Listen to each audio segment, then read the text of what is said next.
2 motorhomes borrowed from the caravan rental company, manned by 6 nice guys, went to Croatia a few summers ago. The first stop was the party stronghold Srđ. Since no other campsite had more free capacity, we booked ourselves into a family campsite.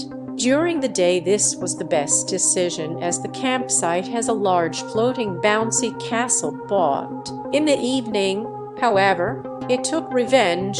We were kicked out after 2 warnings during the pre-drink and had to leave the campsite the next morning. We drove around the island for a day and camped wild in a beautiful bay. But since we were on the island of Pag, which is home to Party Beach Srđ, to party, we decided to just go to park in the large parking lot in front of the Party Beach Srđ. After a relaxing day at the Party Beach, we showered in the evening and got ready for the night in the mobile home.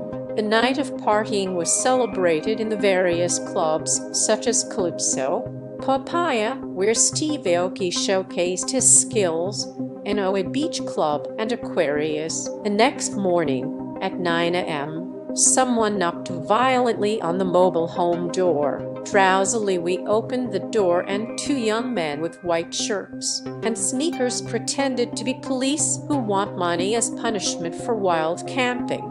We were aware that these were not real police officers, but rather the local criminal scene, presumably consisting of Roma or Sinti, but were able to negotiate the fine down to €50 per camper van. Incidentally, getting the right police was not an option.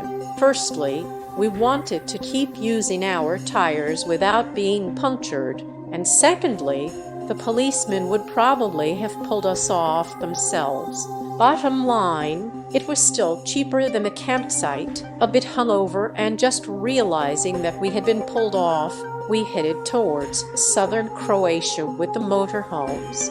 Arrived at the campsite in Šibenik, we were happy about the good spot right by the sea, but were sad that grilling with a normal grill, in example open flame, was not allowed, and we could not put the grilled food we got on the way directly on the grate in the village. However, there were affordable snacks, and back at the campsite, one or the other alcoholic drink was consumed with the neighboring campers.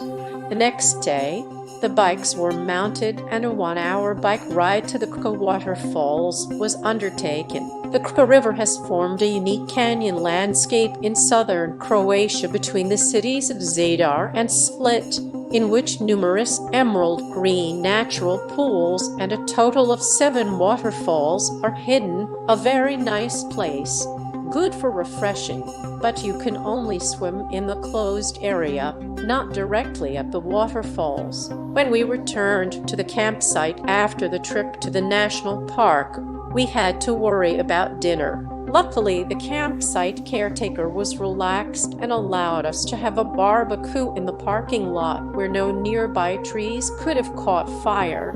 At the end of the tour, we went to the island of Krk to relax for a few days, to play beach volleyball, and in the evening to have a bottle or 2 of wine in the awning. For more travel tips, check out Dorlan, DE. I'm also happy about likes and comments.